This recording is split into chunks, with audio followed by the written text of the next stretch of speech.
Como é que você está? Tudo bem? Tudo certo? Está trabalhando direitinho? Está estudando bem? Está conseguindo se concentrar? Já aprendeu a estudar de forma online? Encontrou a saída e os caminhos para que você possa estar encontrando o melhor resultado possível numa prova de vestibular? Ainda não? Eu posso te ajudar. Conte sempre conosco, conte sempre com a equipe do Sem Chamada para que a gente possa estar dando suporte da melhor maneira possível. Isso é ser grupo, é ser família, é característica. Todas as pessoas que trabalham, que convivem conosco aqui, que hoje é uma empresa já bem maior do que foi antes no começo desse ano, a gente tem esse perfil, a gente tem esse lado de amigo. E você que está aí assistindo nossas aulas, você faz parte desse grupo, tenha certeza. Você é grupo, você está conosco e vamos com você até o fim. Pode mandar as dúvidas, as perguntas, os anseios, pode mandar e-mail. Quer meu e-mail particular? Para anotar, prof.carlosandré@gmail.com. Não tem bronca nenhuma, estou à sua disposição. Não garanto responder de imediato não, mas eu vou te responder assim que encontrar um tempinho disponível e não vai demorar muito não, no máximo 24 horas eu estou te respondendo. Um abração, vamos lá, vamos trabalhar. Acorda aí. Desperto agora, hein? Tabela periódica, histórico da tabela periódica. Essa aula de hoje, ela é diferenciada das demais. Por quê? Porque ela é muito agradável, a imagem aqui é agradável. Vai me acompanhando aqui. Tem até um videozinho já no Facebook, lá no YouTube que a gente colocou. Se você colocar lá Química do Sucesso no Facebook, você vai encontrar esse videozinho. E esse videozinho começa tratando do histórico da tabela. A primeira pergunta é: o que é a tabela periódica? É uma organização dos elementos. Como você consegue organizar os elementos e quem começou a fazer isso pela primeira vez? A primeira vez que foi feita o histórico da tabela periódica, vai aparecer uma reguinha do tempo para você agora aí, foi essa figura inusitada, Antoine Lavoisier. Lavoisier ficou muito mais famoso por sua lei ponderal, porque é uma lei utilizada até hoje, que você tem que o somatório da massa dos reagentes é igual ao somatório da massa dos produtos, que as pessoas costumam colocar um enunciado mais filosófico, dizendo que na natureza nada se cria, nada se perde, tudo se transforma. Lavoisier, que é esse rapaz aí que está à sua frente, esse senhor, no comecinho do século XIX, na realidade 1796, final do século XVIII, começo do século XIX, começou a falar sobre química. E ele montou um tratado que é o Tratado Elementar da Química, o Traité Élémentaire de Chimie. Eu não sei falar francês, mas eu imagino que deve ser coisa parecida com isso que eu acabei de te dizer. Nesse Tratado Elementar da Química, ele consegue pela primeira vez traduzir uma reação, jogar uma característica básica. Sabe o que significa a palavra química, grosseiramente? Química significa transformação, o X da questão. É aquilo que você não conhece, é o inusitado, é o desconhecido. E esse X da questão, esse inusitado, esse desconhecido, é o que você conhece hoje como reação. Quem começa o estudo das reações químicas? Lavoisier. E aí ele começa a organizar os elementos, para ser bem exato, em 1796. Mas não serve como uma questão de vestibular. Eu estou trazendo um dado histórico. Isso é a história da química. O vestibular ele começa a tratar a partir daqui. 1817, já no século XIX, com essa figura exótica que é Johann Wolfgang Dobereine. Quem pegou esse nome, você vai identificá-lo facilmente como sendo um holandês. Ele é um holandês, não um alemão. Ele organizou os elementos por tríades. Aí você pode me perguntar, Carlos André, o que seriam as tríades? O que danado é uma tríade?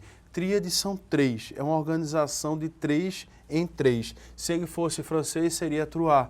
Aqui é uma tríade. Ele pega, por exemplo, como vai aparecer na tua telinha aí, o lítio, o sódio e o potássio. Lítio, sódio e potássio, que eu acho engraçado, que esses caras foram fantásticos. Não, isso não foi de uma forma ou de outra, não. Se você pegar hoje a tabela periódica, que a gente daqui a pouquinho vai chegar nela, família 1A, coluna 1, você vai ter lá lítio, sódio e potássio. São os 3 primeiros elementos da tabela periódica do grupo 1, que são metais alcalinos. A gente sabe hoje que são metais alcalinos. E esses caras estão aqui porque têm características semelhantes. Os 3 são brancos, os 3 são moles, os 3 são altamente reativos. E o mais interessante, se você pegar a massa do primeiro e somar com a do segundo, soma aqui para mim, 7 mais 39, quanto dá? 46. 46, se fizer uma média aritmética, ou seja, 46 dividido por 2, vai dar o do meio. Quando você soma as extremidades e divide por 2, você vai encontrar o elemento central, que dá o 23. É assim, ó, lítio pesa 7, potássio pesa 39. E o elemento do meio, X. A soma desses dois, uma média aritmética entre esses dois, é o valor da massa de X, que nesse caso aí vale 23. Foi fantástica a evolução na tabela periódica, já a visualização. E aí eu queria que você olhasse para mim para que a gente pudesse conversar um pouquinho.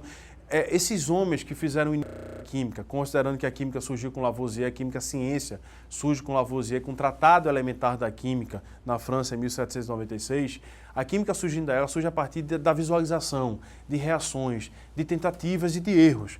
Você tenta até chegar a uma conclusão. E quando Dobereiner chega a uma conclusão dessa, de organizar essa tríade aqui, como você pode ver na tua telinha, isso foi fantástico. Ele já tinha uma possibilidade de visualizar 3 elementos reagindo mais de 2.000, 3.000 vezes. E aí perceber que esses elementos eles têm características semelhantes, que como você vai ver na resolução das questões, Mendeleev vai até prever um espaço vazio entre esses elementos. Tem uma questãozinha nas aulas aí de resolução de exercício que está falando sobre Mendeleev, a história da tabela periódica, que Mendeleev chega a prever.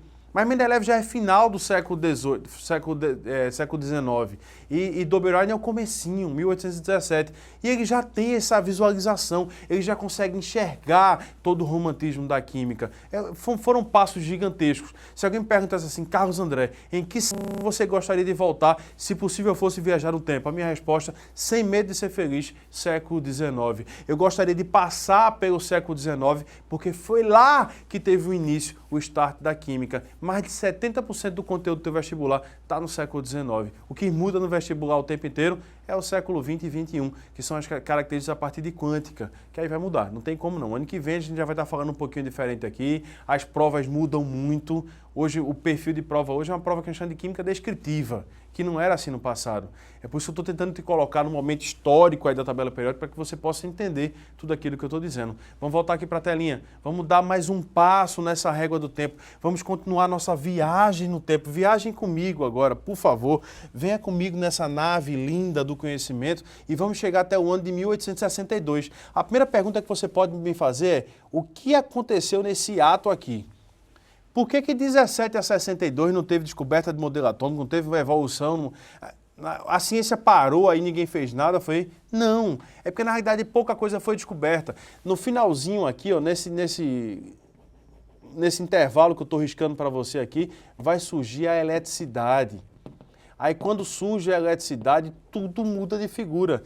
No comecinho do século XX vai surgir um outro passo importante para a humanidade, que é a radioatividade, que aqui fez com que muita coisa evoluísse, dentro daqui ficou horrível aí, mas é a radioatividade. Então, quando surge o incremento da eletricidade e da radioatividade, a coisa muda de figura. A história evolui muito, muito mesmo.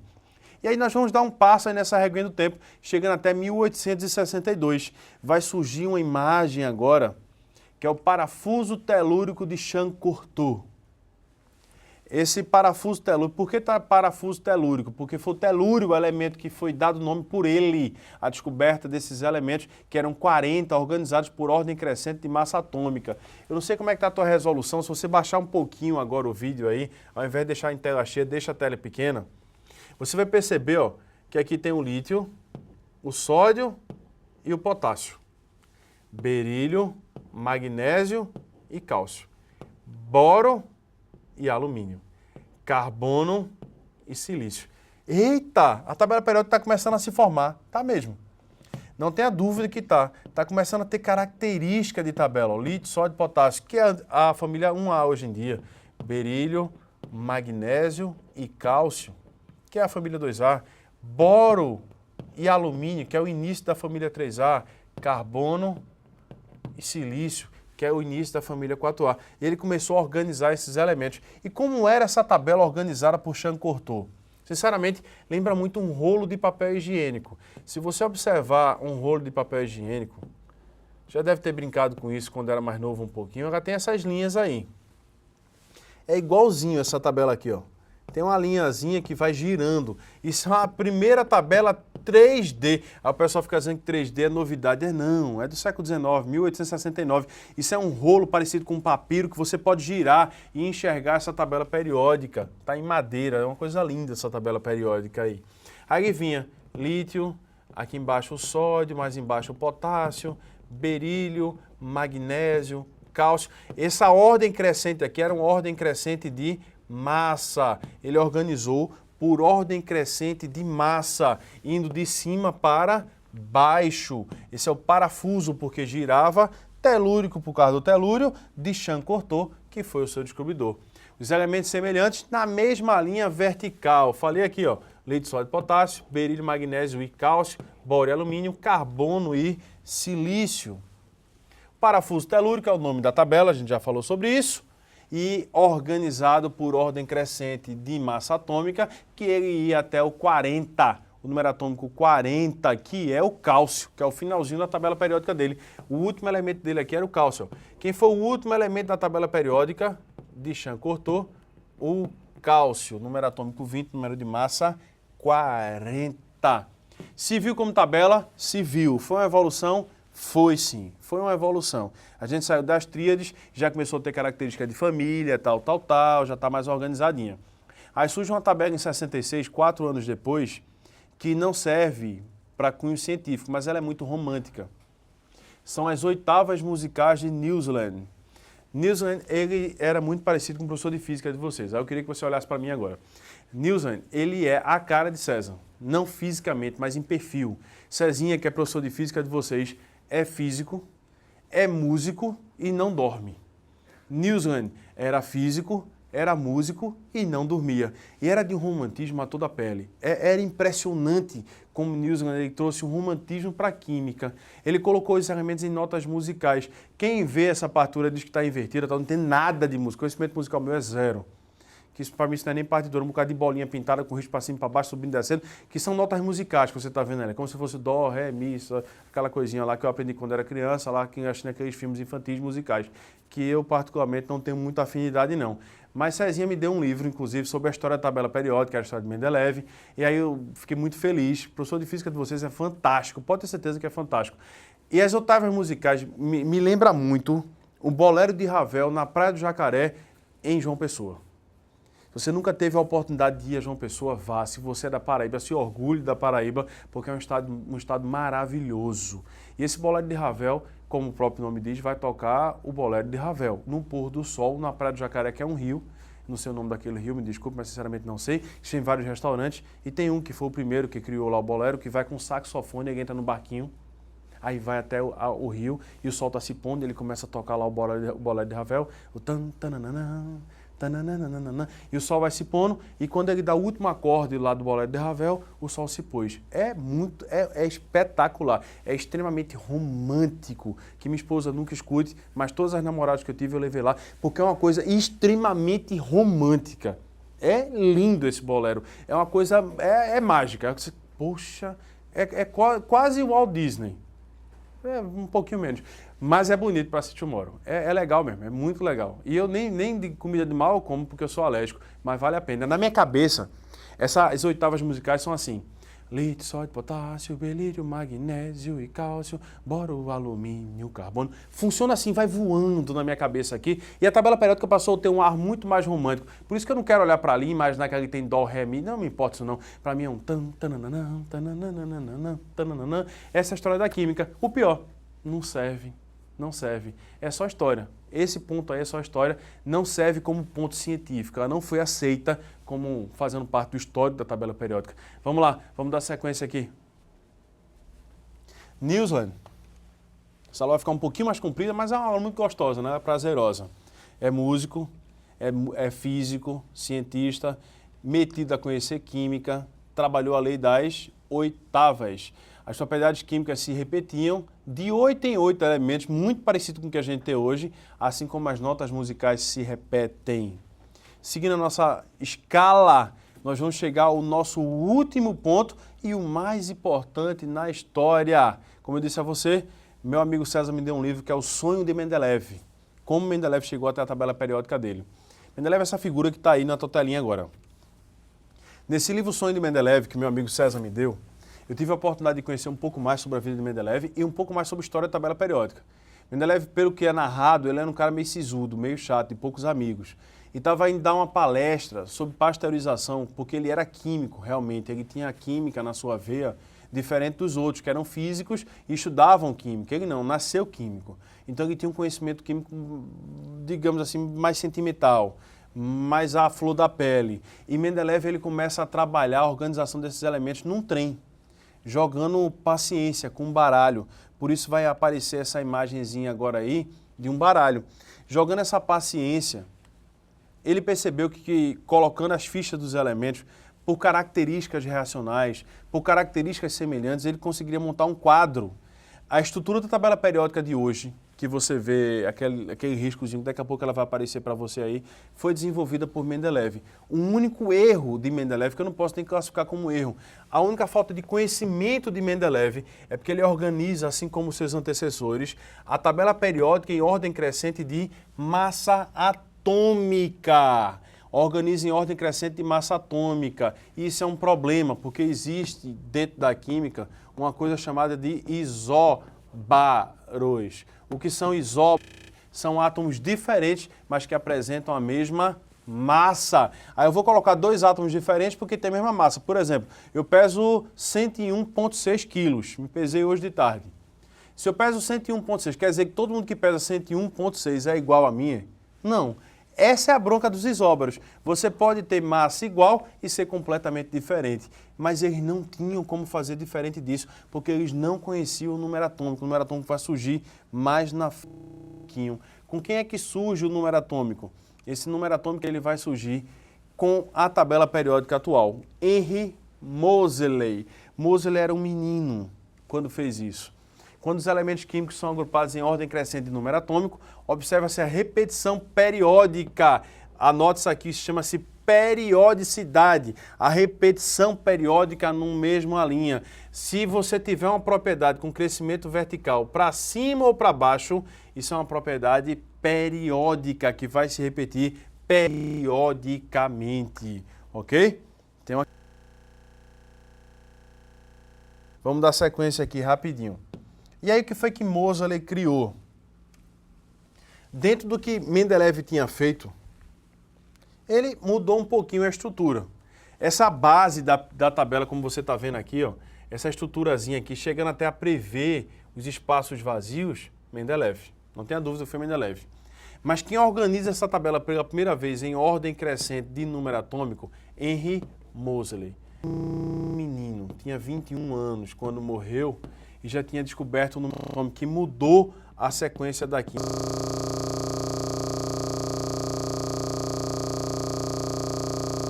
André, não vamos exagerar. Na verdade, Moseley estava na guerra, fazia parte do exército francês, na Primeira Guerra Mundial, e aí ele foi jantar, apaixonou-se e foi jantar no meio da guerra, e foi identificado como fazendo parte de um exército inimigo, pelo sotaque, pela característica de se comportar, se identifica facilmente um estrangeiro, e ele foi identificado e aí lançaram uma bomba dentro do restaurante que ele estava por raiva. Uma milícia qualquer lançou uma bomba lá e ele morre nesse atentado terrorista, nesse atentado de guerra, vamos colocar assim. E a ciência perde o maior nome em termos de tempo de vida que ela já conheceu. Com pouquíssimo tempo de vida, Moseley já tinha dado um espetáculo em química. Eu fico imaginando o que ele teria feito se tivesse vivido até os 60 anos. Mas como Deus sabe o que faz e a gente não sabe o que fala, vamos dar graças a Deus por isso também e vamos continuar o nosso estudo. Mas quem foi que colocou a tabela periódica do jeito que ela está hoje? Que, por sinal, completa 100 anos o ano que vem. A tabela periódica é de 1914. A tabela periódica, que todo mundo... É um saco isso. Quando você descobre que você é professor de química no meio da rua, faz, química, é. Primeiro tem um susto, professor, coitado, aquela coisa toda. Aí depois faz, química. Aí para um tempinho, aí se recupera do susto, aí faz assim um desenho para mim. Aí eu disse, desde 1914, é igualzinha, não mudou. Chama-se tabela periódica. Ainda tem isso? Tem. A minha vontade de dizer, não tem mais não, tu é tão antiquado quanto um vinil, não existe mais. Mas infelizmente existe. A tabela periódica de Moseley pouco sofreu alteração. Foram acrescentados alguns elementos transurânicos, foram descobertos os elementos lantanídeos e superlantanídeos e actinídeos, que vão ficar um pouco abaixo, mas a estrutura é a mesma. Ordem crescente de número atômico é a descoberta da periodicidade e as propriedades periódicas que a gente começa a estudar na nossa próxima aula sobre tabela periódica. Desculpe um pouquinho o tempo dessa aula, mas foi para o nosso bem. Um abraço bem forte no teu coração. Te encontro em propriedades periódicas.